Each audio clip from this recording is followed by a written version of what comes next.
of Africa. It also left a lasting lesson. Institutions retain legitimacy only when they are able to act when tested. Excellencies, trust between nations is under pressure. Conflicts are becoming more complex, and too often there is a gap between commitments and implementation. The expectations placed upon multilateral institutions continue to grow in both scale and complexity. The United Nations must continue to evolve to become more representative, more equitable, and more reflective of today's realities.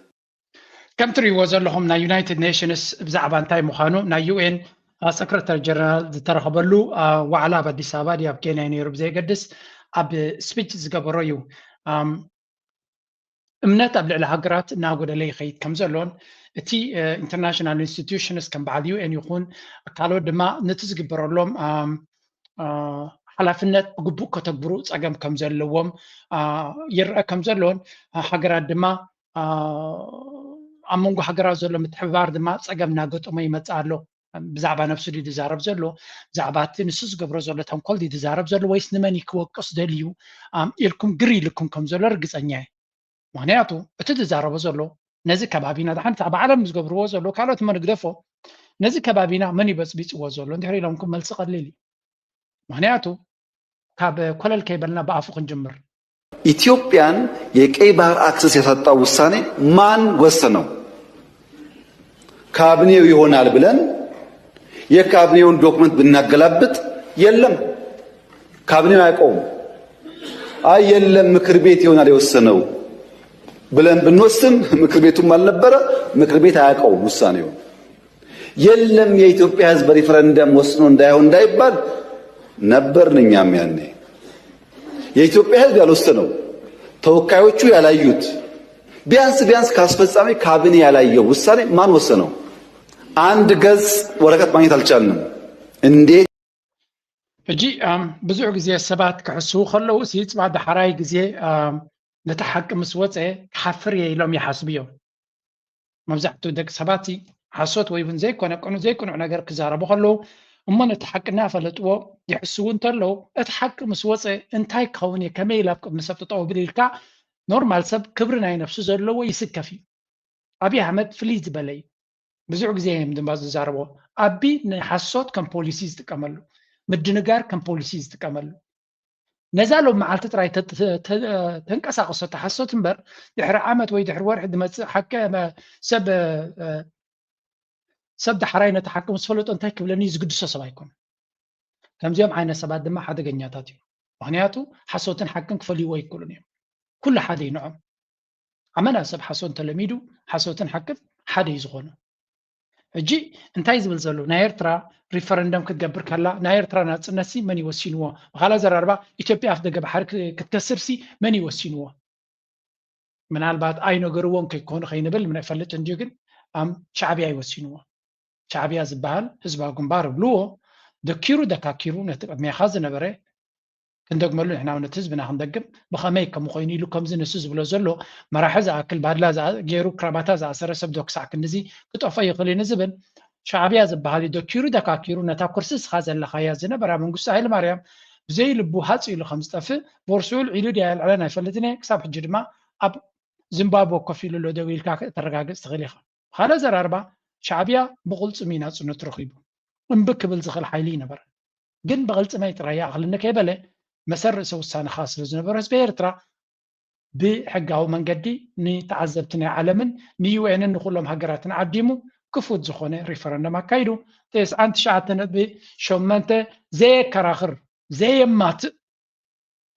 ድምፂ ህዝቢ ኤርትራ እወን ናፅነት ብምባል ናፅነት እዩ ዘድልየና ብምባል ህዝቢ ኤርትራ ሓንሳብ እናሓዋሩ ነቲ ምዕራፍ ተዓፅይዎ። ስለዚ እዛ ዘረባ እዚኣ ቅድሚ ዓመት ክትዛረባ ከለኻ ገለ ነገር ደኾን መብፃዓት የምልካ ዝኾኑ ንብል ነርና። ሕጂ ኮይና ክንሪኦ ከለና ግን ኣሜሪካ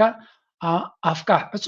መንገድኻ ቀይር ካልእ መንገዲ ኣናዲ ካልእ ሽጣራኻ ደውር ኢሎም ካለው ብርግፅ ከይተሓፍር ከይትዋረድ ኢሎም ገለገለ ኣፍ ደገታት ክኸፍቱልካ ጀሚሮም ኣለው። ከዘራርቡካ ጀሚሮም ኣለው። ምሳኻ እውን ይህን ክብሉ ጀሚሮም ኣለው። በቲ ኮይኑ በቲ እቲ ዝብሎ ዘሎ ዘረባ ኣባይታ ተጨባጥ ከም ዘይኮነን ዝኾነ ነገር ክፈጥር ከም ዘይክእልን ንኹሉ ሰበር ይህልሎ ምናልባት ኣሜሪካ እቲ ፖሊሲ ናታ እናቀያየረ ስለ ትኸይድ ዘላ ብዙሕ ነገራት ምቅያራት ብሕጂ እውን ክመፅእ ከም ዝኽእል ዝንገር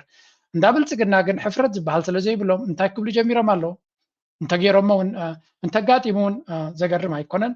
ሓደ ካብቶም ኤርትራ ክትወድቕ እያ መይታ ጠፊያ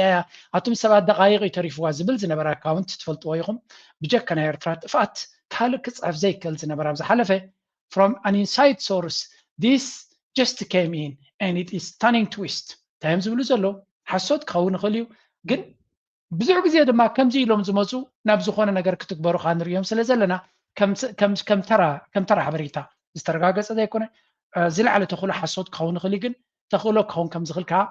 ምግማት ዝኣክል እንታይ ይብላ ኣሎ ካብ ገለገለ ምንጭታት ንሰምዖ ዘለና ናይ ኢትዮጵያ ፕራይም ሚኒስተር ኣብይ ኣሕመድ ነስመራ ከይዱ ምስ ኢሳያስ ክራኸብ ከም ዝኽእል ምስ ፕሬዚደንት ኢሳያስ ክራኸብ ከም ዝኽእል ኣብ ዝቐረባ ግዜ and at some point ኣብ ገለ ግዜ ድማ ፕሬዚደንት ኢሳያስ ኣፈወርቂ ፕሬዚደንት ክብል ጀሚሩ ኣሎ ኣዞ እንታይ ማለት እዩ ፕሬዚደንት ኤርትራ ዝንጥሉ ዝነበሩ ሰባት እዮም እዚኣቶም ባልሓስካ ናይ ምቕያር ትሬኒንግ ወሲዶም ኣለዉ ኩሎም እዚኣቶም ብውሽጢ እውን ርክብ ዘለዎም እዮም ሓበሬታ ዝወሃቦም ሰባት እዮም ሶ ፕሬዚደንት ኢሳያስ ኣፈወርቂ ስለምንታይ ሓበሬታ ዝወሃቦም እየ ዝብለኩም ኣገደስቲ ሓበሬታ ቀልጢፎም ደውፁ እዮም ዛዕባ ኤርትራ ይኹን ኤርትራ ምስ ግብፂ ክትራኸብ ከላ ድዩ ገለመለ ዋላ እኳ ካብቲ ዝበሃል 9 ሚታዊት ዋላ 8 ሚታዊት ሓሶት ኮይኑ 10 ሚታዊት ግን ሓበሬታ ኣለዎ እንታይ ይብሉ ንኣብነት ኤርትራ ምስ ስዑድያ ክትራኸብን ገለ ነገር ክትገብር ትኽእል እያ ፕሬዚደንት ኤርትራ ምስ ግብፂ ክራኸብ ይኽእል ይብሉ እዮም የጋንንዎ እዮም ግን እቲ ጫፍ ዝሕዝዎ ዘትሕዞም ኣካል ከም ዘሎ ንፈልጥ ኢና ናይ ፕሮፓጋንዳ ናይ ብልፅግና ከምዚ ናይ ኤርትራ ንሃገሩ ኢሉ ዝሰርሕ ዘሎ ካብ ዝኾነ ኢንተርኔት ፈቲሹ ሓበሬታ ዘምፅእ ከማና ዘይኮነ ካብቲ ውሽጢ ናይ ትስላዮ መርበባት ተፃሒፉ ዝወሃቦም ከም ዘላታ ፖስት ዝገብርሉ ግዜ ኣለዎም ባዕሎም ኤዲት ገይሮም ፖስት ዝገብርሉ ግዜ ኣለዎም እዚ ብዙሕ ግዜ ናይ ኤርትራ ኣካውንታት ብዙሕ ግዜ ዘውፅዎ እዮም ተመሳሳሊ ፖስት ካብ ብዙሓት ኣካውንት ናይ ብልፅግና ይወፅእ ንሱ ገዲፍና ንመለስ ኣብ ታርሲ ፕሬዚደንት ኢሳያስ እውን ናብ አዲስ አበባ ክኸይድ ከም ዝኽእል ይብሉ ኣለዉ they are about to sign a historic agreement that resets the entire relationship between the two countries in a brand new chapter of cooperation ስለዚ ኣብ መንጎ ክልቲኦም ሃገራት ኣብ መንጎ ኤርትራን ኢትዮጵያን ዳርገዛ ዘረባዝያ ክትደጋገም ቀኒያ ኣብ መንጎ ኤርትራን ኢትዮጵያን ኣገዳሲ ስምምዕ ክግበር ከም ዝኽእልን ሓደ ኣገዳሲ ስምምዕ ክፈራረሙ ከም ዝኽእሉን ዝብል ዘረባ ንሰማዕ ኣለና ናው ኣይተመንዎ እዚ ክጋጥም ኣይክእልን እዩ ወይ እውን ክኸውን ኣይኮነን ክንብል ኣይንኽእል ኢና ግን እዚ ኣካውንት ዝብሎ ዘሎ እዚ ሰብ ዝብሎ ዘሎ ሓቅነት ኣለዎ ወይ እውን ሕጂ ከጋጥም ዝኽእል ይብለኩም ኣለኹን ደስና ግን ኣብዚ ሕጂ ርግፀኛታት ኮይና ክንዛረባ ኣይንኽእል ኢና ካልእ ሓደ ናይ ትግራይ ኣካውንት እውን ርአ ነይረ ስለዚ ደጋገም ዘሎ ግን ከም ሓበሬታ ክንጠቕሶ ኣገዳሲ ኮይኑ ይስማዓኒ ኢትማይት ገለ ሓቅነት እውን ክህልዎ ይኽእል እዩ ካልኦት እውን በረራን ወደብን ናብ ኤርትራ ኣብ መንጎ ኤርትራን ኢትዮጵያ ክጅምር ከም ዝኽእል ዝተንብህ ዘረባ እውን ርኢና ኣለና ኣብዚ ማለት እዩ እንታይ ዝብል ኣብዚ እውን ኤርትራን ኢትዮጵያን ክተዓራቓ ከም ዝኽእላን ናብ ኩነታት ናብ ምርዳእ ገፁ ክኸይድ ከም ዝኽእልን ገለቶም ኤርትራ ክትወድቕ ጥራይ ዝደልዩ ዝነበሩ ሰባት ደስ ከይበሎም ክቕበልዎ ዝደልዮም ዘለዉ እዮም ስለዚ ኣብ መንጎ ብመንገዲ ሚኒስትሪ ጉዳያት ወፃኢ ናይ ኣሜሪካ ኣብ መንጎ ኤርትራን ኢትዮጵያን ሰላም ንኽፍጠር ወይ እውን ምርድዳእ ንኽፍጠር ይፅዕሩ ከም ዘለውን ዘተንብህ ዘረባ ንሰማዕ ኣለና this cannot be ፈፂሙ ክኸውን ዘይክእል እዩ ኢልካ ክትነፅጎ ትኽእል ነገር ኣይኮነን ግን ከዓ በቲ ሓደ ድማ ኣብዚ ሕጂ ቀረባ ክግበር ዝኽእል እዩ ከዓ ክንብል ኣይንኽእል ኢና ፕሬዚደንት ኢሳያስን ፕራይም ሚኒስተር ናይ ብልፅግና ኣብይ ኣሕመድን ዝኾነ ሰላም ክፈራረሙ ይኽእሉ ዶ እንድሕር ኢልኩም ከማና ከም ኤርትራዊ ኣሚን ምስ ብልፅግና ደም ኣይተፋሰስናን ኣለና ስለዚ ቅድሚ ሕጂ ምስ ኢትዮጵያ ኣብ ዝተፈላለየ ግዜ ሰላም ክግበር ተኻኢሉ እዩ ኤርትራን ኢትዮጵያን ሰላም ክገብርሉ ዝኽእሉ ትብልፅግና ዕንደራናቱ ገዲፉ ኮፍ ክብል ይኽእል እየ በስመ-ኣብ ክብል ይኽእል እየ እንድሕር ኢሉ ፀገም ዘለዎ ይመስለንን ምናልባት ኤርትራ ነቲ ናይ ኤርትራ መርገፂ ፅቡቅ ገይሩ ዘይከታተል ሰብ እዩ ነዚ ነገር እዚ ከገርሞ ዝኽእል እዚያስ ከስምዕዋ ብርሃናዊ ጉዳይ ጥራይ ዘይኮነ ናይ ጎደቦናዊ ጉዳይ ናይ ሱዳን ጉዳይ ናይ ሶማል ጉዳይ ኣብ ኢትዮጵያ ዘሎ ኩነታት ካልኦት ዝተፈላለዩ ርእስታት እውን ኣለዉ ኣብቲ ፅምዶ ንሕና ባይላተራል ወይ ክልተኣዊ ጥራይ ኮንና ንዛረብ ኩሉ ግዜ ዝምዳው ምክንያቱ ናይ በይና ዕላማ ይብልናን ዞባዊ ርግኣት ዞባዊ ቅሳነት ዞባዊ ሰላም ምፍጣር ንልምዓት መሰረታዊ ኩነት ስለ ዝኾነ ንዑ ናይ ደገ ሓይልታት ብቐንዱ ኸ ናይ ኣሜሪካ ፖሊሲታት ነዚ ከባቢና ብኣወንታ ክፀልዎ ክእል ስለ ዘለዎ ብዛዕባ ኣብ ከከባቢና ዘሎ ኩነታት እውን ክንዛረብ ክንክእል ኣለና ሓደ ካብቶም ኣርእስታት ንዛረበሎም ድመሰሎም ሰሎም ንዓታቶም ንሕና ኣናብባ ብዛዕባ ኣብ ሶማል ዘሎ ኩነታት እንታይ እዩ ብዛዕባ ኣብ ቀርኒ ኣፍሪቃ ብሓፈሻ ዘሎ ኩነታት ከ ብዛዕባ ኣብ ኢትዮጵያ ዘሎ ኩነታት ከ ብዛዕባ ኣብ ሱዳን ዘሎ ኩነታት ከ ኣብ ደቡብ ሱዳን ዘሎ ኩነታት ከ ኣብ ቀይሕ ባሕሪ ዝረኣየና ዘሎ ኩነታት ኣብቲ ንሕና ጎደቦ ንብሎ ዘሎ ምዕባሌታት ዘሎና ረኣያ ብቅንዕና ብዘይ ሕብእብእ ብሸፋፍ ዝኾነ መንገዲ ንዓታቶም እውን ክንገልፀሎም ክንክእል ኣለና ዝኾነ ንቀርኒ ኣፍሪቃ ንዞባና ድምልከት ፖሊሲታት ክሕንፅፁ ከለዉ ንፈልጥ ኢና ኢሎም ክገብርዎ ዝኽእሉ ተበግሶታት ጌጋ ከየጋጥሞም እንቲ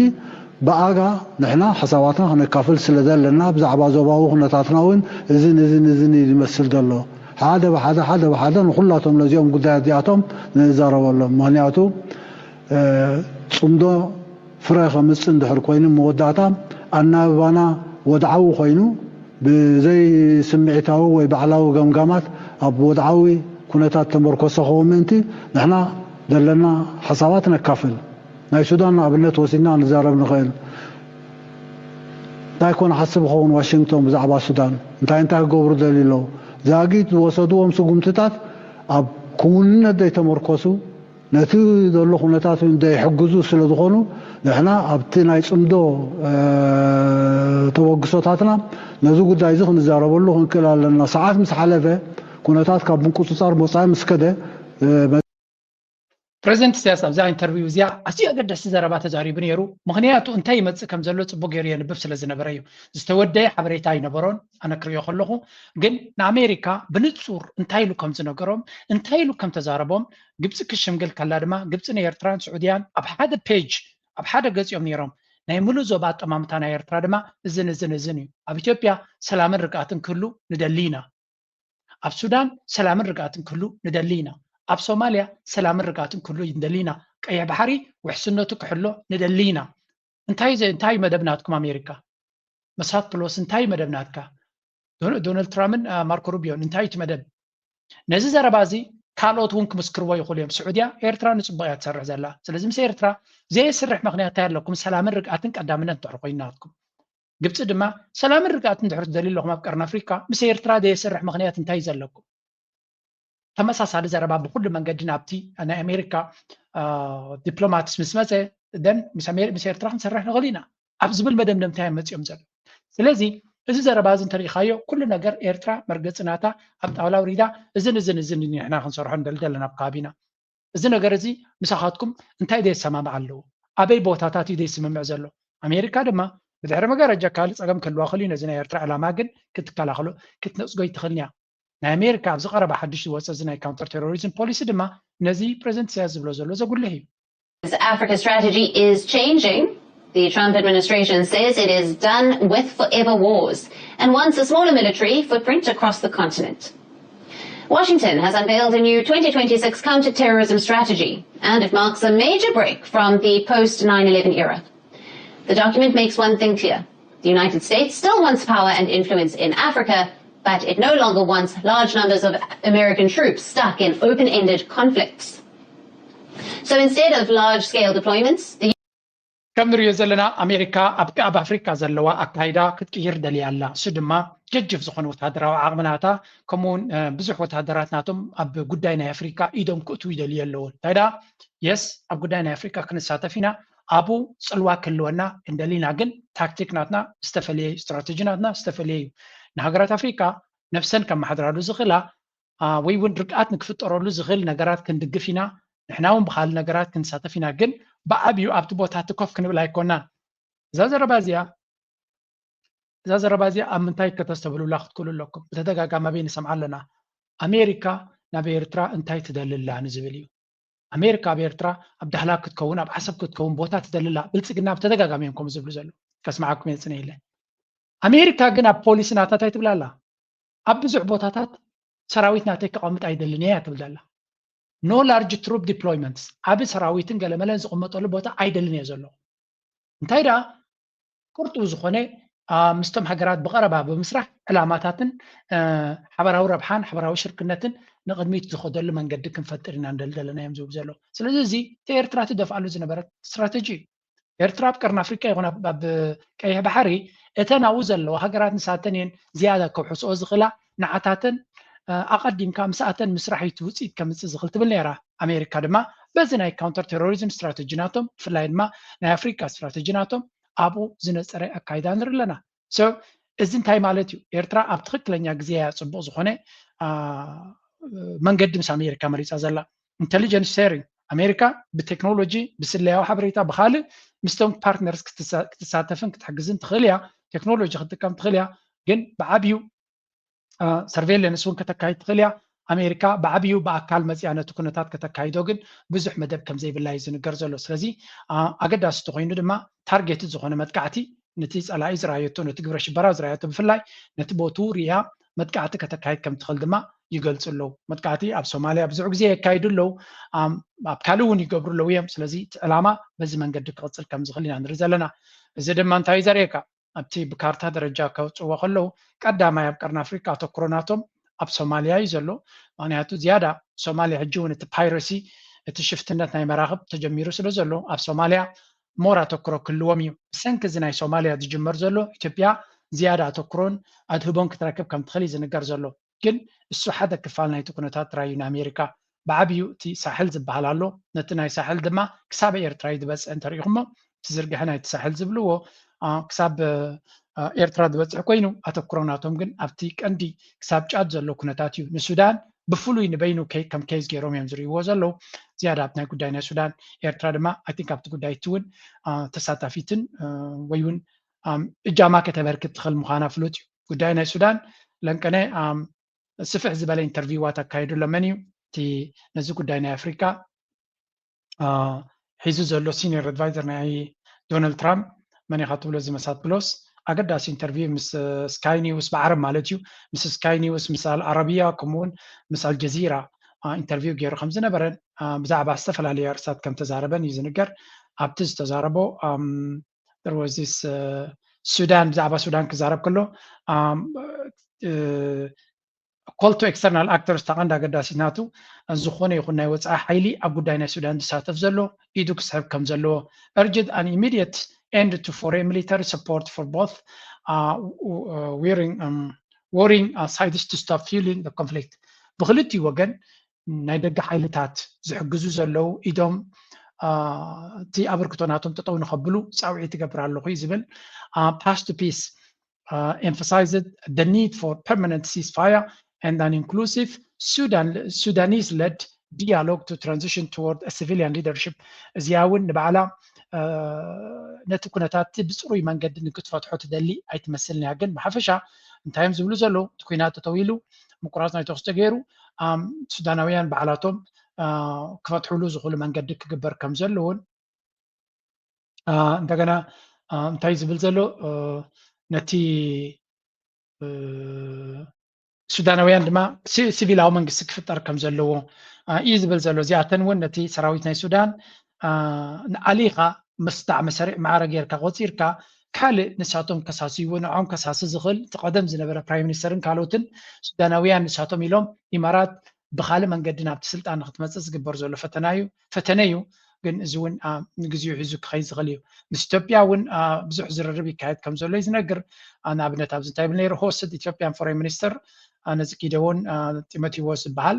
እንጊዶሞ ከም ዝነበሩን ብዛዕባ ጉዳይ ናይ ኒልን ካልእ ኣገደሲ ጉዳያትን ምስ ኢትዮጵያ ከም ዝተዘራረቡ እውን ይገልፅ ማለት እዩ ብዓብዩ ብብዙሓት ዛዕባታት ንክዛረብ ኢሉ እዩ ኣብኡ መፅኡ ነይሩ ምናልባት ነቲ ጉዳይ ናይ ኢትዮጵያ ቢቢሲ ሓንቲ ሪፖርት ገይሮም ነይሮም እስከስምዕዋ بالعلي إثيوبيا أمبيراتو زنحت معقبة صوار العلا أمريكا مس كونات تجراي بز الزامد أبى كل تشحن عسران حدنا قبل علي إثيوبيا معقبة أمبيرا من العل إز معقبة صوار زهلو صلوان تايوم نمور بوليتيكال ساينسن عالم الخور كباتن دكتور ميكائيل كحشن الزراري بنا لنا ብዙሕ ነገራት ትርጉም ኣለዎ ኢለ ይሓስብ እቲ ሓደ ኣብ ኢትዮጵያ ውሽጢ ኣብ ናይ ክልል ሰላምና ድሕንነት ናይ ባዕሉ ዝኾነ ትርጉም ክህልዎ ይኽእል እዩ ምንዓል ኣብ ናይ ክልቲኦም በተለይ ኢትዮጵያ ኣብ ናይ ምዕራባውያን ዘለዋ ርክብ ብዝተወሰነ መልክዑ ከመሓሸ ይኽእል እዩ በተለይ ብዲፕሎማት ዓይኒ ክረአ ከሎ ኣብ መንጎ ኢትዮጵያን ኣብ መንጎ ኣሜሪካን ዝነበረ ብጦርነት ዝተላዓለ ምስሕፋሕ ኣብዚ ናብቱ ኖርማላይዜሽን ኣከባቢ ይፍጠር ኣሎ ብኢኮኖሚ ዓይኒ ክለዓል ከለ ከዓ ኢትዮጵያ ድሕሪ ፖስት ኮንፍሊክት ሪከቨሪ ዝብሃል እኳ ይቅድመኒ ግን ከምኡ ዓይነት እንድሕር ተተሓሳስቡ ኮይኑ ኣብ ኢትዮጵያ መንግስቲ ዝግበረሉ ኣብ ትግራይ ፖስት ኮንፍሊክት ሪከቨሪ ናይ ባዕሉ ፅዕንቶ ክህል ይኽእል እዩ ኣብዚ ሕዚ እዋን ኣብ ትግራይ ዘይምርግጋዕ ኣሎ ኣብ ክልል ኣምሓራ ኦሮምያ እውን ጎንፅታት ይቕፅል ኣሎ ኣብ መንጎ ኢትዮጵያን ኤርትራን እውን ምትፍናን ኣብ ዝሓየለሉ እዋን እዩ እዚ ስጉምቲ እዚ ተወሲዱ ዘሎ ብዋይት ሃውስ ሕዚ ንምንታይ ኣብዚ ኣብ ኢትዮጵያ ዝግበረሉ ምንቅስቃስ ኣብ ሱዳን ትገብረላ ኣብ ውሽጢ ኢትዮጵያ ዘሎ ኩሉ ነገራት እዚኣቶም ምናልባት ናብቱ ቀጠናዊ ትርምስ ከይታቲ ኢትዮጵያ ክትተስለሉ ምክንያታዊ ናይ ትራምፕ ኣድሚኒስትሬሽን ናይ ፕራይም ሚኒስትር ኣብይ ፌደራል መንግስትን ክመፅእ ከለዎ ደጋፊ ስለ ዝነበረ እቲ መንግስቲ እዚ ከዓ ናይ ቀና ኣፍሪካ ናይ ሰላም እና ድሕንነትን ኣስተዋፅኦ ክገብር እዩ ብዋናነት ግን ናይ ኣሜሪካ ኢንተረስት ክሕሊ ይኽእል እዩ ኢሎም ዝሓስብሉ ካብኡ ናይ ኣብ ጦርነት ኢቨን ለይከኣቲ ንሕና ናይ ኢትዮጵያ ፌደራል መንግስቲ ትሕድናዮ ኮይና ናይ ውዕሊ ፕሪቶሪያ ጫና ክንፈጥር ኢና ስለዚ ኣብቲ ናይ ቀጠናዊ ጦርነት ዘሎ ዘይክጅመር ይኽእል እዩ ብባይደን ኣድሚኒስትሬሽን ኣከባቢ ናይ ኣሜሪካ ሕጂ እዚ እቲ ሓደ ንሪኦ ዘለና ኮይኑ ብካልእ መንገዲ ድማ እንታይ ይካየድ ኣሎ ንዝብል ድማ ኢትዮጵያውያን ዝገብርዎ ዘሎ ፕሮፓጋንዳ እዩ ማለት كقاطم هاي كلني خلنا بلاين خلينا. Ethiopia accusing the government there of launching drones into its capital Khartoum. وضع اليوم أمام شعبنا الأصيل. Sudan is burning from within, yet its military is moving its guns toward the Ethiopian border. The Kizan, a shadow state of Islamist remnants, have hijacked the war to create a patriotic battle of dignity. From UAE death drones to Egyptian whispers, the Horn of Africa is becoming a global proxy chessboard. But Ethiopia stands ready for a confrontation it didn't seek. Today, we expose the suicide strategy of a dying regime. This is Semeninia Spotlight. بحفشة انتايو تي زربا امونغو ኢትዮጵያን ሱዳንን ዘሎ ኩነታት ናብ ኩናት ክምዕብለሉ ዝኽእል መንገዲ ስለ ዘሎ ነዚ ጉዳይ እዚ ኢትዮጵያ ፕሮፓጋንዳ ብዛዕባ እዚ እውን ይገብሩ ኣለዉ እዮም ብዙሕ ግዜ ብዛዕባ ኤርትራ እውን ዘድልን ዘየድልን ዘረባ ምዝራቦም ከያክል ብዛዕባ እዚ ጉዳይ እዚ ኢትዮጵያ ኣብ ቀርኒ ኣፍሪካ ረባሽት ሃገር ከም ምዃና መጠን ኣብ ትሕቲ ናይ ብልፅግና ናይ ኣብይ ኣሕመድ መርሕነት ነቲ ዞባ ትብፅብፅ ዘላ ሃገር ንሳያ ሕጂ እውን እንተኾነ ምስ ሱዳን ዘለዎ ምፍታት ናብ ላዕሊ ገፁ እናደየበ ይኸይድ ከም ዘሎን ሓደ መዓልቲ ኣብ ዘይተደለየ ኩናት ክኣቱ ከም ዝኽእል እዚ ጉዳይ እዚ ይንገር ኣሎ ንዑ ስለ ዝፈለጠት እያ ድማ ኣሜሪካ ቅልጡፍ ዝኾነ ስጉምቲ ንክትወስድ ኣብዚ ከባቢ እዚ ትፅዕር ዘላ ስለዚ እዘን ክልተ ሃገራት ኣዝየን ዓበይቲ ሃገራት እየን ጂኦግራፊካሊ ዓበይቲ ሃገራት እየን ክልቲአን ግን ዝተዳኸማ ሃገራት እየን ስለዚ ተዳኺመን ስለ ዘለዋ ኣብ መንጎ ክልቲአን ከጋጥም ዝኽእል ነቲ ዞባ ዓብ ፅልዋ ክህልዎ ዝኽእል ስለ ዝኾነ እዚ ልዑል ጥንቃቐ ዘድልዮ ኩነታት እዮም ዝብሉ ዘሎ ንጉዳይ ናይ ሱዳን ሓደ ኤክስፐርት ክዛረበ ከሎ ለንቀነ ስምዑ ወስኬ To talk about the other side of disinformation, that is some issues the media doesn't talk about. There's a disinformation side and then there are the unspoken sides. Especially since the start of the Sudan war, as all my colleagues have stated, while the United Arab Emirates is the biggest financial and logistical supporter of these RSF forces, at the same time in the Sudan war, the United Arab Emirates used Sudan's neighbors and some African countries in Sudan's hinterland almost like a tool of the war. I want to talk about these countries. The media hasn't talked about these countries. ብሓፈሻ እንታዩ ዝብል ዘሎ ኣብ ጉዳይ ናይ ሱዳን ክዝረብ ከሎ መብዛሕቲ ግዜ እቲ ኩነታት ኣብ መንጎ ሰራዊት ሱዳንን ዳዕመ ሰሪዕን ዝካየድ ከም ዘሎ እዩ ዝንገር ግን ኣዝዩ ኣገዳሲ ሓበሬታ ይዝብ ኣብዚ ኩናት እዚ ኢማራት ነተን ጎረባብቲ ሃገራት ናይ ሱዳን ብብዙሕ መንገዲ እያ ትጥቀመለን ዘላ ዳርጋ ብጀካ ኤርትራ ኩላተን ኣብቲ ኩናት ኣብ ዝተፈላለየ መድረኽ ኢደን ይትየን እየን እንኮላይ ግብፂ ኩላተን ነቲ ዳዕመ ሰሪዕ ኣብ ዝተፈላለየ ደረጃ ሓጊዞን እየን تا أنكو نسراوي السودان نسمع السودان دوز بلد كم مجمع يكسب حجي هجر إيرترا أتن كالوت تشاد بلو سنترال أفريكان ريبابليك بلو ساوث السودان بلو ليبيا بلو إثيوبيا بلو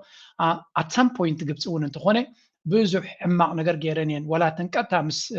السودان زي الرخابك بعد كينيا وانتخونه أوغندا كلها تنزير هجرازياتن سوماليا إذا حوي سنين نبتقول دايتنا بليد زارب أزيا قداسي كم زعينة حبريتا دقي واتسم الله ودما مبزحت جزء كحبة زد اللزنة بالحبريتايو that's why دما أمريكا مسير تراقت أكثر من جمارة بزقول دايز عبد هراك اللوا خليز بحال زلو. When this war started in 2023, One of the biggest logistical centers for the RSF in Sudan was Libya and Chad. Transfers on the border, mainly with large cargo airplanes over these borders, and then, through the logistical transfers with trucks and military vehicles. Support was largely provided to the RSF. Well, our Honorable Ambassador also stated this at the beginning of his speech. RSF fighters, RSF militants, these people, I know them more or less because I also stayed in Sudan. I had also met with their commanders sometimes. I mean, they are neither literate nor can they use a technological device. እንታይ ዝብል እቲ ኩናት ክጅምር ከሎ ታሪክ ንምፍላጥ ቱርካዊ እዩ ነቲ ጉዳይ ድማ ብሓደ ዓብይ ዋዕላይ ትዛረብ ዘሎ ዳዕመ ሰሪዕ ኣብቲ መጀመርያ ናይቲ ኩናት ካብ ሊብያን ጫድን ዝያዳ እቲ ሎጂስቲካዊ ደገፍ ዝወሃቦ ነይሩ ኣብ ክልቲኡ ድማ ብናይ ኢማራት ሶፊስቲኬትድ ዝኾነ ኣገባባት ዝወሃብ ዝነበረ እዩ እቶም ዳዕመ ሰሪዕ ወታደራት ኣነ ኣብ ሱዳን ስለ ዝነበርኩ ብቐረባ ንፈልጦም እየ ኢሉ ኣዝዮም ቴክኖሎጂ ዘይፈልጡ ሰባት እዮም እዚኦም ኢሉ ዋላ ሓንቲ ኣይፈልጡን እዮም ጓሶት እዮም ነይሩ ስለዚህ እዚ ድሮናትን ካልኦን ወሲድካ ንዓታቶም ብካልእ መርሰነሪትን ዕሱባትን ጌርካ ኢኻ ሓያል ክገብሮም ትኽእል እምበር ንሱዳን ተኣክል ሓደጋ ክፈጥሩ ዓቕሚ ዝነበሮም ኣይኮኑን ግን ኣብዚ እዋን እዚ ቴክኖሎጂ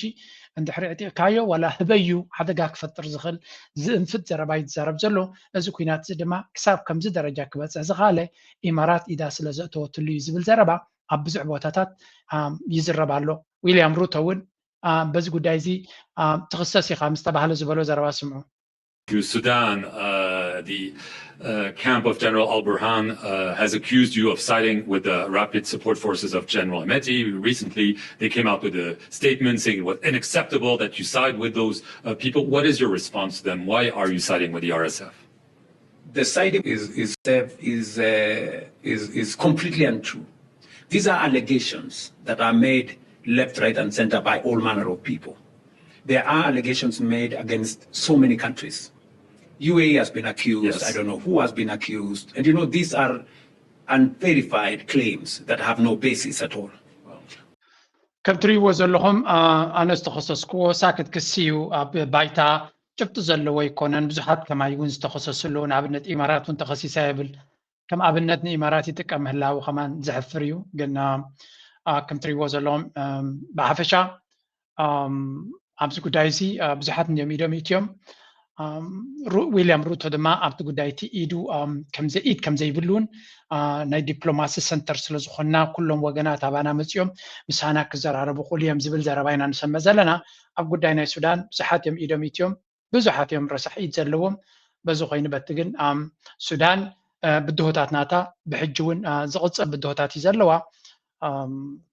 እቲ ኩነታት ድማ ብቐሊሉ ክስጋር ዝኽእል ከም ዘይኮነ ንርኢ ኣለና ንቐፅል ኣብዚ ጉዳይ ናይ ኤርትራ ሓንቲ ኣገዳሲ ዲቤት ዝተገበረት እስከስምዑ ብክልተ መንገዲ ክንሪኦ ስለ ዝኾና እዚ ምስሓብ ፀኒሑ እዩ ሕዚ ኣብ መንግስቲ ኣሜሪካ እውን ኢዶት እዩ ንክልቲኦም ኣካላት ፃውዒት ገይሩ ኣዘራሪቦም ይሶ እንታይ ኢኻ ተፅበአ እዩ ኣብርሽ ማለት ናይ ማን ሕዚ ተውዚ ዝኒሄ ንሳቶም ተውዚ ኣጀንዳ ብቐጥታ ብርክት ዝበሉ ምስ ትግራይ የተሓሕዝቦን እዮም እስኪ ናይ ባዕልካ ርእዩ ተዕርፈሉ እሞ ኣነ እውን ኣብዚ ዘለና በመሰረቱ ኣብ መንጎ ኤርትራን ኢትዮጵያን ዝግበር ልዝብ ክድገፍ እዩ ዘለዎ ንድግፎ ኣለና ልዕሊ ዝኾነ ኣካል ክንድግፎ ዘለና ንሕና ይመስለኒ ንምንታይ ኢና ንድግፎ ካብ መጀመሪኡ ኩናት ንኸይህሉ ትግራይ ምስ ጎረቤታ ልዝብ ክህልዋ ከም ዝግባእ ዓርሲ ተበግሶ ብምግባር እናስራሕና ፀንሓና ስለ ዝኾንና ማለት እዩ ምስቲ መንግስቲ ኢትዮጵያ ተባሂሉ ዝፅዋዕ እውን ዝነበረና ግጭት ንምፍታሕ እቲ ንሱ ንካልኦት ሃልክታትን መቐፀሊ ዝጀመሮ ናይ ጆኖሳይድ ፕሮጀክትን ወላኳ ተውዕሎ ብውዕሊ ፕሪቶርያ ምስኡ እውን ሰላም ንምፍጣር ዝለዓለ ፃዕሪ ጥራሕ ዘይኮነስ ምእንቶ ተባሂሉ እውን ብዙሕ ክሳራታት እናተኸፈለ ስለ ዝመፀ ብፍላይ ምስ ኤርትራን ኢትዮጵያን ክትሓዝ ከሎ እቲ ስርዓት ብልፅግና ናይ ኤርትራ ልዕላውነት ናይ ዓሰብ ንኩሉ ግዛዕ ክወር ክብል ከሎ እቲ ካሊእ ኣብዚ ዝለዓል ነበረ ትግራይ ዓውደ ውግእ ክትኮን እያ ዝብል እዩ ትግራይ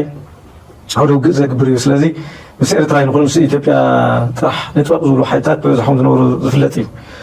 ንሕና ኣብ መትከል ኢና ጠጠው ክንብል ዘለና መንግስቲ ኢትዮጵያ እውን ዓገብ ክንብሎ ኣለና ልዕሊ ኤርትራ ዝገብርና ብዘይ ምንም ቅድመ ኩነት ማለት እዩ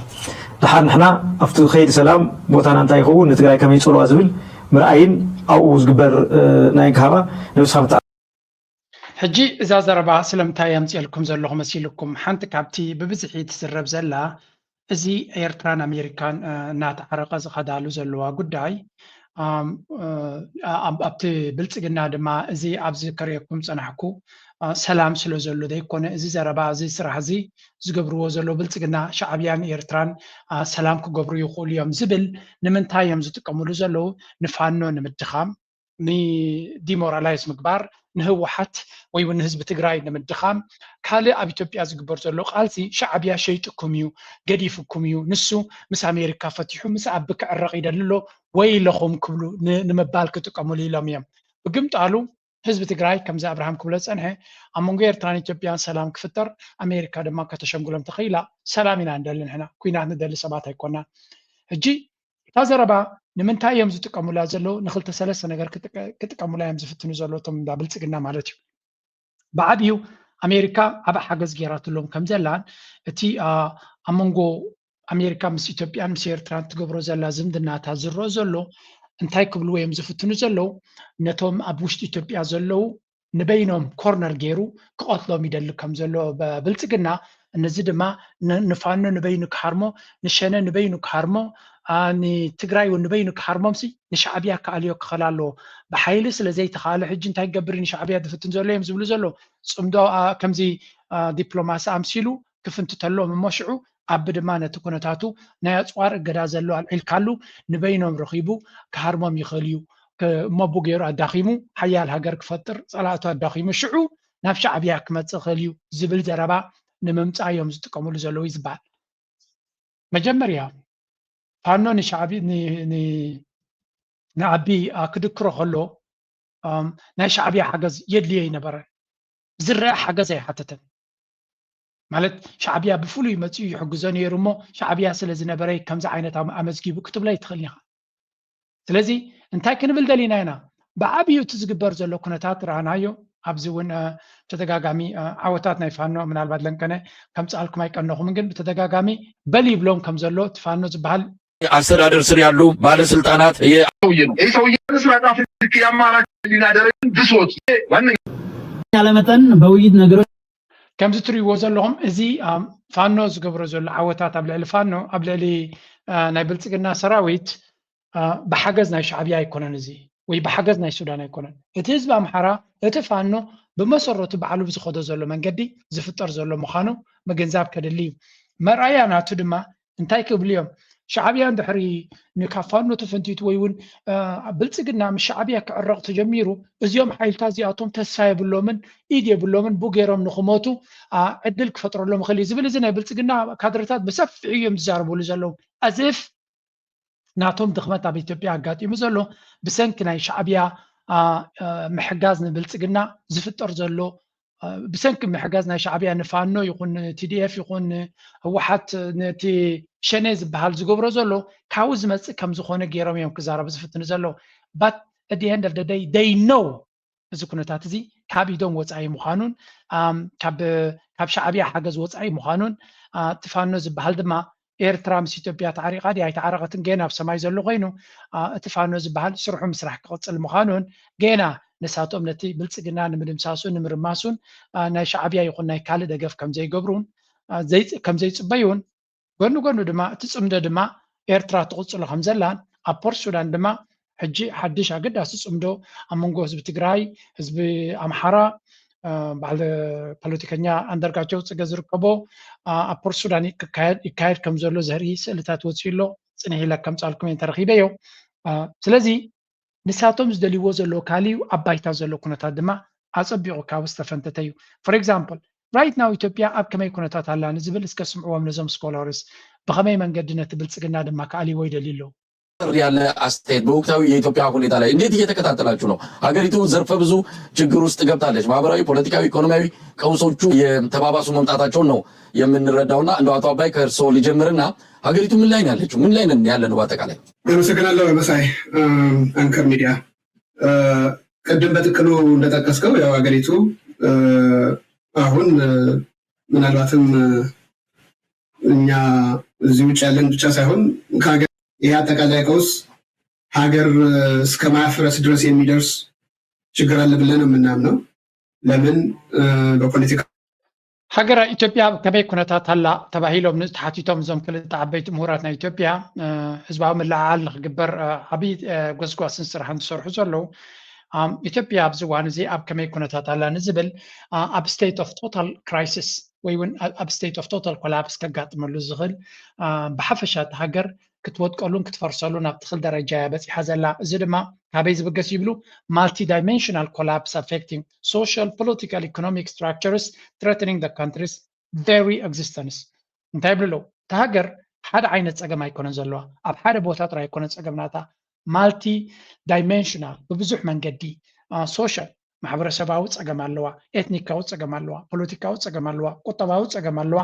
ኩላቶም እዚኣቶም ድማ ነቲ ሃገር ክብትንዋ እዮም ዝደልዩ ዘለዉ ናብ ዝተፈላለየ መንገዲ ይስዕብዋ ስለ ዘለዉ እቲ ሃገር ቀፃልነት ናታን ህላወ ናታን ኣብ ምልክት ሕቶ ውሪዱ ከም ዘሎ ምግንዛብ የድሊ ይብሎ ለለኩሉ ድማ ኣብይ ኣሕመድ ዋን ማን ሬጂም ኣብይ ኣሕመድ ንባዕሉ ዘይብቁዕ ክነሱ ነቲ ሃገር ድማ ብዝያዳ ብናቱ መንገዲ እያ ትምራሕ ዘላ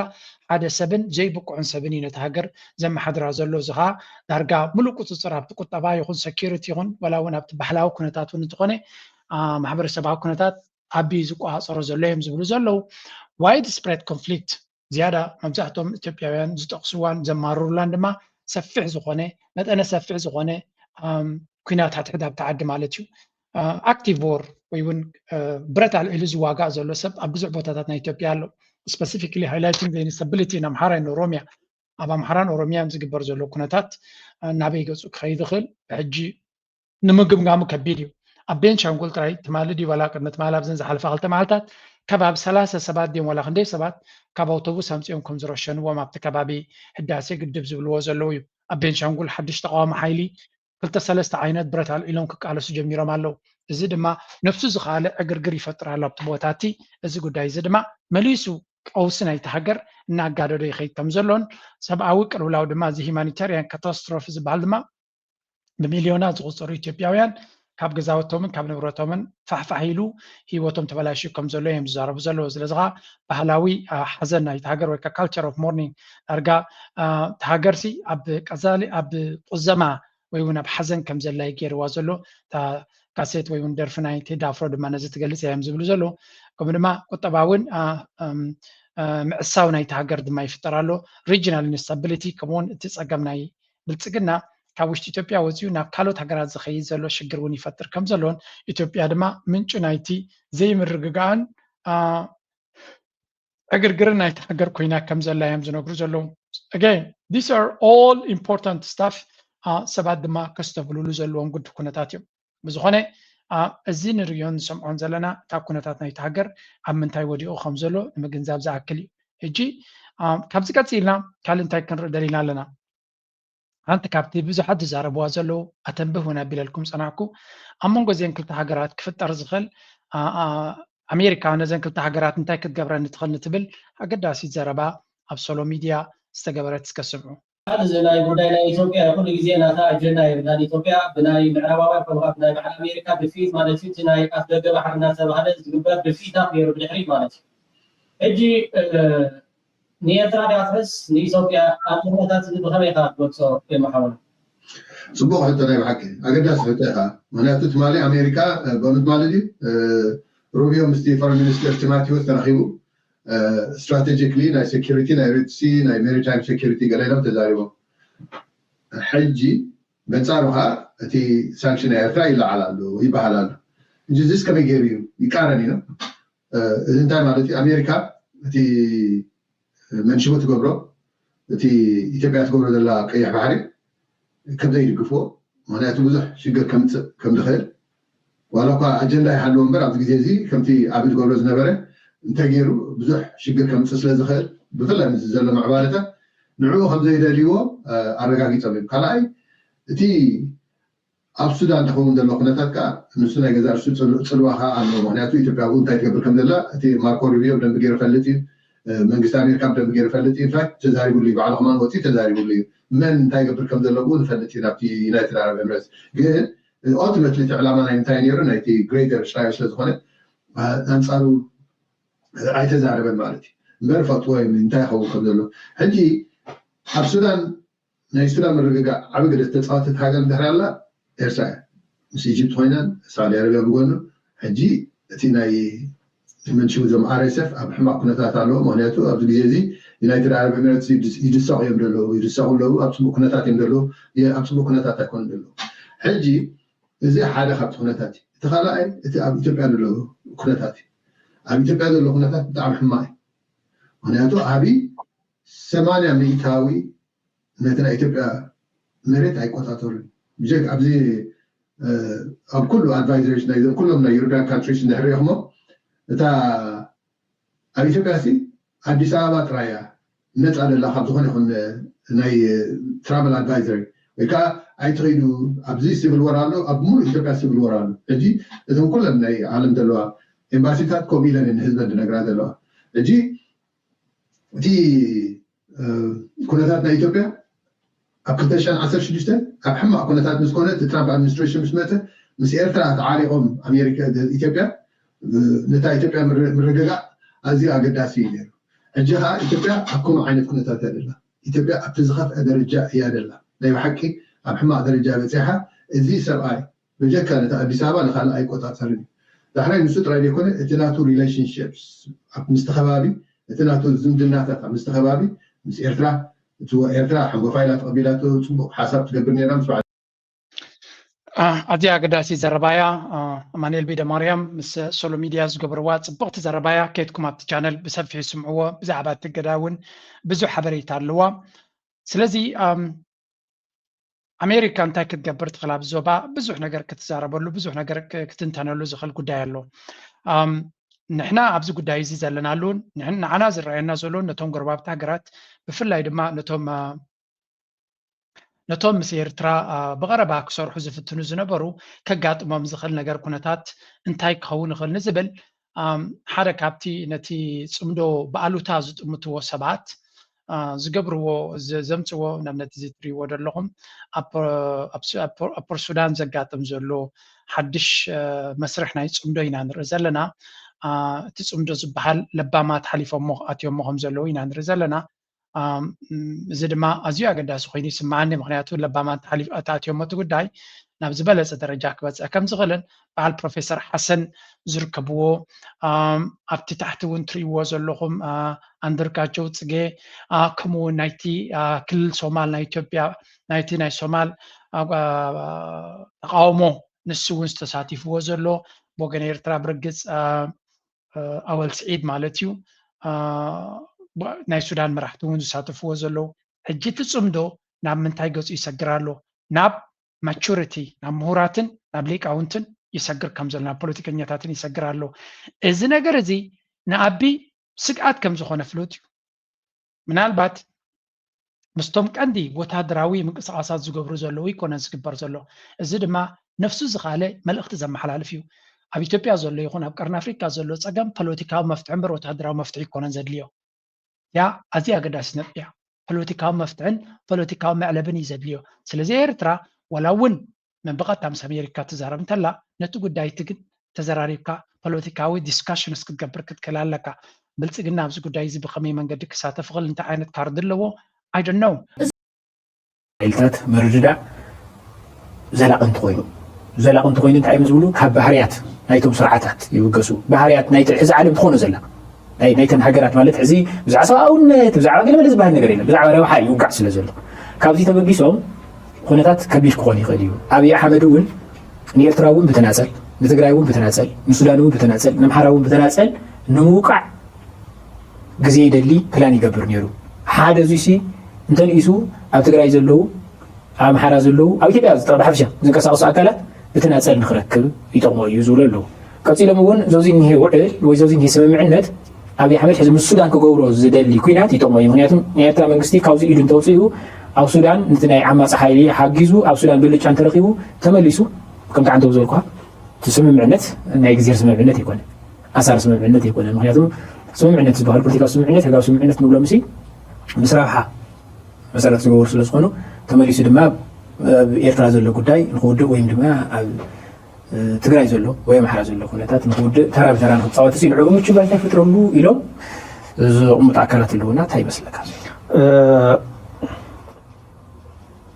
ትቐንዲ ኣብ ትግራይ እውን ኣገዳሲ ነጥብ ዝመስለኒ እዚ እዩ ኣብ መንጎ ኢትዮጵያን ኤርትራን ዝህሉ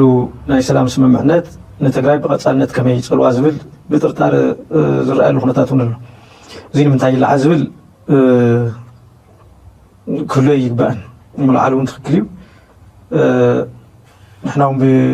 ብኣፅንኦት ክንሰርሐሉ ኣለና ኣብዚ ዝጀመርናዮ ናይ ሰላም ፅምዶ ናይ ምትሕጋዝ ፅምዶ እውን ሓደ ኣካል ጌርና ክንሪኦ ኣለና እዚ ልክዕ እዩ ሕዚ ኣብዚ ውዕል እዚ መን እንታይ ይደሊ ዝብል እዩ ክረአ ዘሎ መስለኒ ከምቲ ቀዲመ ዝበልኩ መንግስቲ ኣሜሪካ ዝደልዮ ሓደን ሓደን ብሄራዊ ረብሕኡ ምርግጋፅ እዩ ሶ ብሄራዊ ረብሕኡ ከረጋግፅ ከሎ ኣብ ትሕቲ እዚ ክጭፍለቕ ዝኽእል ረብሓን ድልየታትን ክህሉ ከም ዝኽእል ኣብ ግምት ክትወጥ ክትክእል ኣለካ ምክንያቱ ናቱ እዩ ዘቐድም ኢለካ ኣለኹ ብፍላይ ንኢትዮጵያ ክትጥምታ ከሎ ብኣንፃር ብሄራዊ ረብሕኡስ ኢትዮጵያ ብዝብል እዩ ዝጥምታ እምበር ናይ ትግራይ ኢንተረስት ናይ ኣምሓራ ናይ ኦሮሞ ኣብ ዝብል ዲቴል ካእትዉ ኣይኽእልን ማለት እዩ ከመይ ጌርካ ዳኢኻ ንስኻ ተእትዎ እቲ ትደልዮ ዘለካ ብሄራዊ ረብሓካ ክረጋገፅ ዝኽእል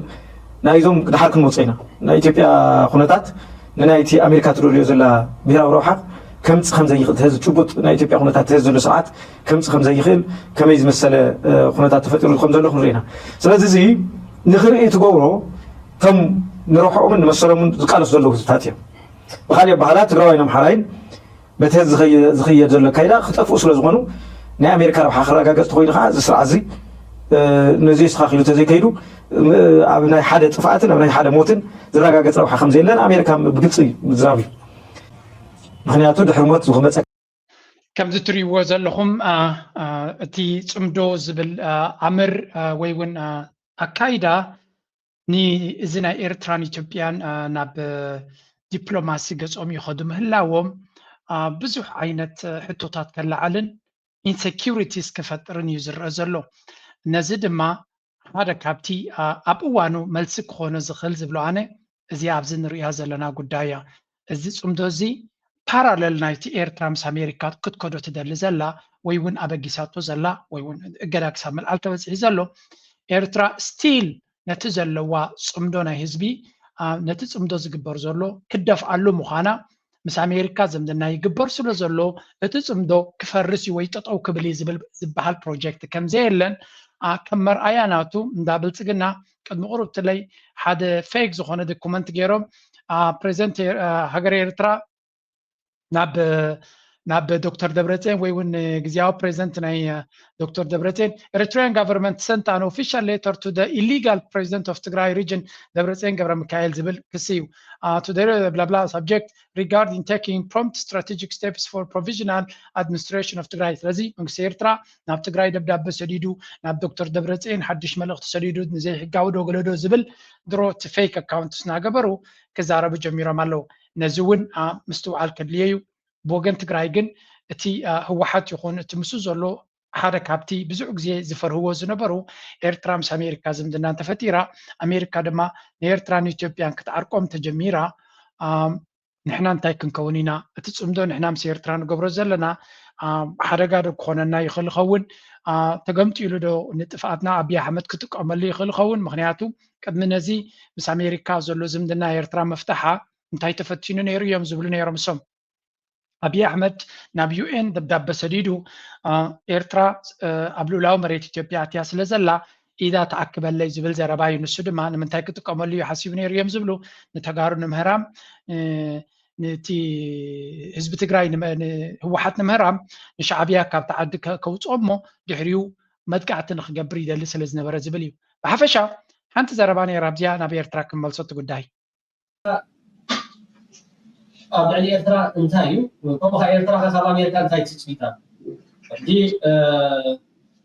ኣብኡ ወታደራዊ ማዕስከራት ገለገለ ዝብል ነገራት ብዙሕ ይኸይድ እዩ በቲ ድስኣነቶ ናይ ሆርሞስ ሕጂስ እንታይ ድሌታ ብኣሜሪካስ ኣብቲ ምስ ኤርትራ ትገብሮ ዘላ ምሽውሻውስ እንታይ ድሌታ ኢካ ትገብር هو تي أمريكا دليل كم حاجة تقول صار تصنع ديو نتخبى من مقطع تاري نتي تشوك بوينت حيسكا نتي محنقو بحال بوتات حيسكا أستاي مقباري حجي نيرترا أمريكا معسكر أو قبل مالك مركبي وهداتو ريحهم مالهم تنعدتات أمريكا معسكر دقابرا لكامين كون لكامين ترايكوني ترايكوني حسابنا حوارن أقال يشون ماتي زي الفراحة أو ناس أصل زخنة نعود تمليسا أقوم عينة من مرسح أي أنتوني من دستيفرا عندي تدليتنا أمريكا مسي جن نعوالا كا مخانية متاعتي وناسي نحنا سعيدة أماراتي ناس بزحي مس تشاينا نقولو سرح مس إيران نقولو سرح مس إنديا نقولو سرح مس تشاينا مس راشا نقولو سرح زخلو بعزيو أقداسي بس أرو أمريكا تبغى خل انتهي يجب على حتى استخدمت تريدي بالأمس أمريكا التي تريد كفتو مالتي يحب على قوم التلالم لوجيستكس بحال مجدي نحنا ستوريج فاسيلتيز كنكفت مخلينا هو مينتننس كنقبل نخلينا أنا كاميرا حبودة حلقة قلبتها قل سكيورتي بتاعك مسحب اللي ندلوا ممكن تسحبنا نخلينا أبو علاقات كنقبل نخلينا لك الحمد لله على دبي تقولوا زنبرة قل معسكر دخلنا يقول أبزيا تسمعوا زلهم انتايا تبل أنا بوجني إيرترا أبزو قدايزي انتاي كتجبر تخل مس أمريكا دحري الكمني بزحات إيرتراويان كريوم كله مس أمريكا زجبر زمدنا تنقاعة كم زدليو يفلتيهم أنا كم إيرترا كم حدا إيرتراو مالتيو كم زيجا إيرتراو كريو كله ناتي مرجس نجيركم يا محجون كده ما قلنا لني أمريكا دفتوها جراي كونتن أبزي كان ليد ما مستير يكون نزي جن نيرترا نسبة إيرترا انتهى يربحون دحري الكارن جن مس أمريكا متفنان يأخلنا إذا أمريكا زبال نمجمريا كنتاتنا عالم كم تزدل يخدر له سلزي اللي نبي إيرترا قصو قاعد ليلو إيرترا دما I hope من قصة إيرترا نزق سبع جنو وحرك أتكيدو أبصحي وزلو بزخوني يكون من قدي إتمن قصة إيرترا نتو كنتات كاباين لعل السوس لدفلتو نزع عدل تفتيرا زلا نعم على بك بصحة مس أمريكا زلنا تسقم استقال من قدي كفتح له زخل من قدي كفتر السنت تغيرو اتخالف بروجكتات نيرترا خنقبرن دلي تزبلت اخويني سمعني افقد مي دزاربو زنبركو ابازيو استراتيجيك ابوت لنا ازك بحال كله نحنا نزز لنا صقا نربحا ايرترا بخالا قاطابي ندحري እዚ ጉዳይ እዚ ጽቡቕ ከይተዘኪሉ ቻይና ዶ ኣሜሪካ ቻይና ዶ ራሻ ንኤርትራ ክጠቕምዋ ዝኽእሉ ይኮኑን ብቁጠባ ክጠቕሙና ይኽእሉ ኾኑ እዮም ነታ ብልዕሊ ኤርትራ ክወርድ ዝኽእል ፈተና ግን ከትሕንዎ ዝኽእሉ ይኮኑን ስለዚ ኤርትራ ነዚ ዘለዋ ዕድል ተጠቒማ ምስ ኣሜሪካ ጽቡቕ ዝምድና ፈጢራ እንተኾነ ኣነ ናይ ኣሜሪካ ቤዝ ኣይፈቱን እየ ኣክንዲ ናይ ኣሜሪካ ቤዝ ናይ ስዑድያ ድዩ ናይ ካልእ ክኸውን ተዝኽእል ተመራፂ ስለምንታይ ቤዝ ከንመርፅ ምክንያቱ እቲ ጎረቤትና ዘሎ ብልፅግና ጠጠው ዝብል ኣይኮነን عندنا تقصلي لذي نحنا مسكالوت هجرات طبق زخونه الشركات ناي قطبنا بيزنسن انت داي غيرنا نساتون كل غزي قبل علينا عند راح قبل كفتريم هذا هجر بعد خاي ينفس قبر كله ويون زخون نجر قبر كله لنفسك بليزك على خل اجي ايماز ولات صنهير دانيو امريكا بيس كتقبر لك مخاو جميره متقع تقبر توينا طبعا قحوتنا بخايمكم ملسو قد محجاي قاطع نزون كنبل خلينا إمارات نفرت كويناتا كم حسب نبحوتي تتكع كم زنبرتي يزربي حوتقنا بيرترا جزاي تقصن بزدل خاطر ما تخلي غازي أنا بزا نفسي من سيرترا أبجنبارات زلو عرفت تزرح بلو من قدي I don't care انتاي كنقبر كنكلا لنا اتمنى سيرترا سلام كستما قرر له زغل سدروك عرف له زغل وتهدروا عامنا إيرترا دم أفكارس وتهدر كل وايت إيرترا قد أقلقلو زي كونه لعل كالة زخفل أب كالة صفحتاتنا إيرترا كاب سرعو زلو نلعلي زخفل كهون كلا لو تهدرنا إيرترا الزين كهون جن نبمولو من سينا إيرترا بجنبارا سديد كادو مسكت كفلي تخليها ስለዚህ ገለ ከፋልናቱ ኣብ ኖርማል ሂወት ምራ ዝኸደሉ መንገዲ ጌርካ ነቲ ምልምል ዝኾነ ሰራዊት ከም ታብ ሳዋት ዝክሮ ዓለምቲ ክኾኑ ድዮም ገለ እቶም ኣገደስቲ እቶም ንፉዓት ዝኾኑ ጥራይ ዝምልመሉ ዝነበሩ ንዓታቶም ጥራይ ክትሕዘሉ ትኽእል መንገዲ ብዝኾነ ይኹን መንገዲ ግን ኤርትራ ኣብ ናይ መወዳእታ ደረጃ እኒና ዘለና ሕጂ እዚ መንገዲ ሃገር ናብቲ ዝቕፅል ወለዶ እንድያ ክትርከብ ኣብዚ ምርኽኻብ ዝወሃበ ዝግበረሉ ዘሎ ግዜ ምስ ኣሜሪካ ዘለና ፀገም ሓንሳብና ሓዋሩን ተፈቲሑ መንእሰይ ኤርትራ ኣብ ኩነተ ቁጠባ ዝተኩረሉ ኣጋጣሚ ክንፈጥር ተስፋ ንገብር እንተዘየለ ኣሜሪካ ሕልኽልኽ እናበለትና ክትነብር ኣነ ድሌተይ ኣይኮነን መንግስቲ ኤርትራ ድማ ተስፋ ንገብር ነዚ ዘሎ ኩነታት ኩሉ መዝሚዙ ናብ ረብሓ ህዝቢ ኤርትራ ክቕይሮ ናተይ ሕልምሳ እያ ካልእ ክዛረብ ኣይክእልኒ ነቲ ዘለና ፀጋታት ተጠቒምና ናብ ረብሓና ክንቅይሮ ኣለና ኤማ ሓንቲ ኣገዳሲት ለበዋ ኢሉኒ ነይሩ ንዕዋ ዘኪረ ክብለኩም ነዚ ናይ መዓልቲ ንስንኩላን ክግበር ዘለዎ ሓገዝ ኤማ ኣብኡ ዓብይ ተሳታፊ ስለ ዝኾነ በጃኻ ነዛ ሓበሬታ እዚኣ ናብ ኤርትራውያን ኣብፅሓለ ኢሉኒ ነይሩ ስለዚ ኣብ ዋሽንግተን ዲሲ ዕለት 16 ቀዳም ዕለት 16 ወርሒ 5 2026 ማለት እዩ ንዝግበር ፍሉይ ኣጋጣሚ ኩልኩም ኤርትራውያን ኣብቲ ከባቢ ዘለኹም ከድኩም ክትሳተፉን ናትኩም ኣበርክቶ ክትገብሩን ብትሕትና የዘኻኽረልኩም ነዚያ ኣብ ዝቕፅል መደበይ እውን ከዘኻኽረኩም ክፍትኒ ሓደራኹም ነዚያ ጉዳይ እዚኣ ኣይትረስዕዋ ክብል ይደሊ ሕጂ ናብ በዛ ደርፊ ገይረ ክሰናበተኩም እየ ላይክ ኣይትረስዑ ታንኪ بدينا يوكيدنا كون في وراراتو بتبعت مكيدنا نقوم راح اطول محمد خيرنا جمر قالسي اكرام زعات لعلى خلو سيرا حدمت جمر قدلي اكرام حبو لعلى خلو سيرا حدمت